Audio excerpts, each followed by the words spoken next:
Mais je pense que le théâtre est fait pour communiquer. Ouais, mais est-ce qu'on n'est pas dans une société qui communique un petit peu trop sans plus rien donner comme contenu? Alors que le théâtre, justement, c'est d'abord le contenu. Et la communication, voilà, on se débrouille. C'est peut-être ce qui fait sa richesse. Ouais. Et peut-être qui fait qu'on a régulièrement, on va dire, c'est la mort du théâtre. Je ne pense pas que ce soit pour demain. Les formes seront différentes, sont différentes.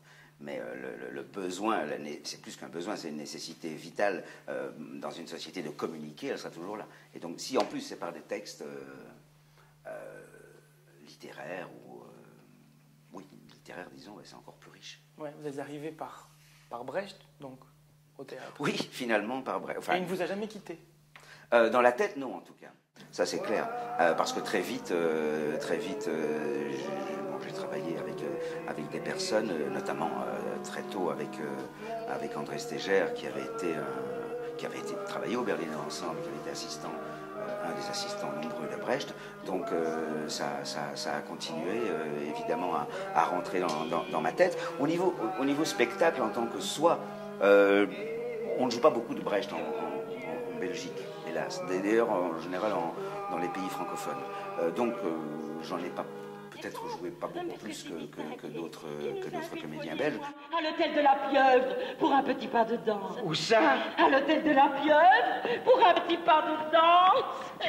Hôtel de la Pieuvre? D'ailleurs, ce monsieur ne nous a jamais touché, ma fille et moi, qu'avec des gants de chevreau. Des gants de chevreau? D'ailleurs, il portait toujours des gants, et même des gants blancs, des gants de chevreau glacés blancs. C'est ça, c'est bien ça. Des gants de chevreau glacés blancs.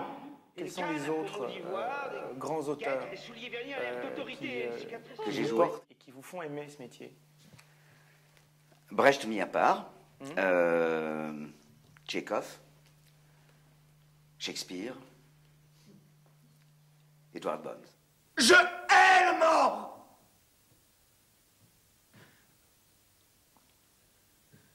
À ce qu'on dit, il a entre mes draps fait mon office.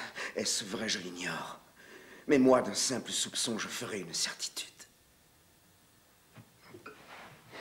Il m'estime.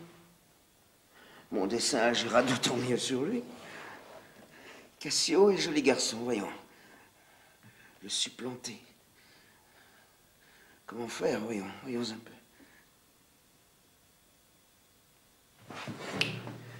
Faire dans quelque temps à croire à Othello qu'il est trop familier avec sa femme.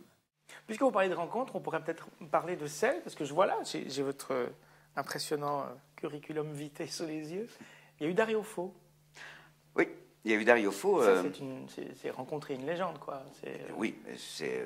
Mais c'est un homme, mais c'est une légende. C'est un homme, c'est une légende, et c'était une expérience extraordinaire. Plutôt que de rapporter quelque chose à la maison que je n'aurais pas payé au prix officiel, je préférais te laisser crever de faim. Eh ben, je préfère ça, tu vois, je préfère ça. Bon, à propos de faim, qu'est-ce qu'il y a? Avec tout ce bordel à la cantine, j'ai sauté un repas. On mange quoi? Ça. Qu'est-ce que c'est? Tu ne sais pas lire? Terrine de lièvre. Ah, spécial tigre de salon. Avec une époque un peu particulière, puisque c'était une époque très violente à Milan à ce moment-là. On est en 1971, on est en plein dans les problèmes de Brigade Rouge et autres problématiques dures.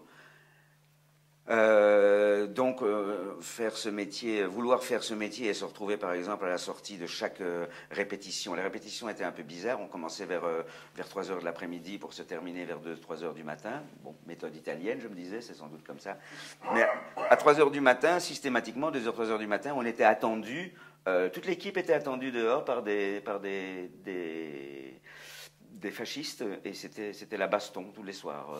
Voilà, c'était la coutume. C'est un peu amusant.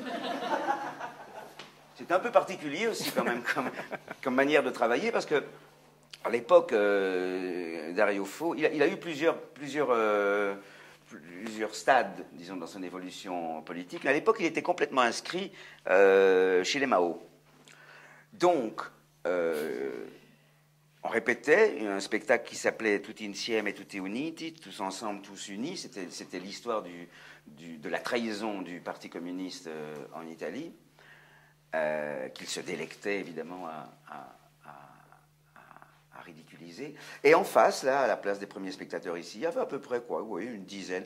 C'était les cadres du parti maoïste italien qui géraient le jeu et la mise en scène et le texte de Dario Fo. C'était assez surprenant quand même. On avait le comité révolutionnaire comme ça qui mettait des cartons rouges, des cartons jaunes. Des petits livres rouges. Des petits livres, oui, des petits livres rouges étaient là. Partout, ouais. Donc voilà, ça c'était l'ambiance. Mais lui, Dario Fo, quel souvenir. Oui, lui, il a un souvenir extraordinaire. De toute façon, il n'a pas marché très longtemps dans ce genre de choses. Il a un peu évolué quand même, il a évolué. Bon, que dire, c'est un personnage extraordinaire lorsqu'il est sur le plateau ou lorsqu'il est hors plateau. Mais l'envie de départ de créer une compagnie qui ne s'appelle... Oui, l'envie de départ, elle est là depuis l'école. Et c'est quoi l'envie? Bah, l'envie, ce sont des...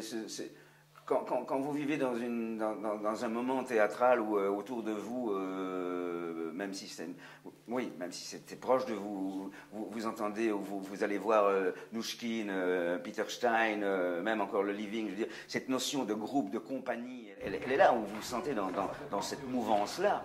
Donc il y a ce souhait de rentrer dans ce chemin-là, d'oublier, de faire une croix sur justement ce dont je parlais tout à l'heure, sur ce type de théâtre où il y a la vedette, la deuxième vedette, le troisième rôle, le quatrième rôle. Dire assez, ça suffit, c'est ensemble qu'on va faire quelque chose. Voilà. C'est un désir, une fois de plus, qui part de l'utopie, de la naïveté. Nous sommes dans la catégorie de citoyens à qui on donne la parole. Il n'y en a pas beaucoup à qui on donne la parole dans la société. Vous regardez n'importe quel JT, n'importe quelle émission, écoutez n'importe quelle émission à la radio. À qui donnez-vous, vous journalistes, à qui donnez-vous la parole? Aux politiciens, bien sûr, pas obligé. Non. Aux scientifiques, aux législateurs et aux artistes. Et parfois aux sportifs pour l'instant. Aux sportifs, exact. Ouais. Voilà. En gros, ce sont les 5 catégories. Parfois plus aux sportifs qu'aux artistes. Oui. Mais ça, vous vous rendez compte? Il y a 5 catégories de citoyens à qui on donne la parole, à qui on demande leur avis, et qui donnent leur avis. On a des émissions entières là-dessus. Eh bien, nous avons une énorme part de responsabilité lorsque nous acceptons de prendre cette parole, ce que nous faisons avec plaisir, à preuve. Et ce que ces personnes différentes que je viens de citer m'ont appris, c'est que un artiste est un homme et un citoyen responsable. Il n'a pas le droit de dire, de raconter n'importe quoi, parce que son discours est entendu. C'est tout. Théâtre et société, ça me paraît d'abord la même chose. C'est pas un hasard si le théâtre il est né en même temps que la démocratie, à Athènes. C'est pas un hasard du tout. On ne sait pas très bien si c'est la démocratie qui est née du théâtre ou si c'est le théâtre qui est né de la démocratie, mais ça c'est pas grave. Ce qui compte, c'est que c'est arrivé au même moment. C'est-à-dire qu'il y a une réflexion sur la cité qui naît à ce moment-là, et en même temps création de la cité. Donc oui, le théâtre, quelle que soit sa forme d'ailleurs, le théâtre inscrit dans la cité peut bien sûr, évidemment, être un théâtre divertissant aussi, c'est-à-dire amusant. Si tu aimes être frappé, je vais te procurer ce plaisir, allez, viens ici. Je vais te corriger. À mon tour. Béatrice. Ah, cette fois-ci, je peux vraiment dire que je suis le serviteur de 2 maîtres. J'ai encaissé mon salaire des 2 côtés.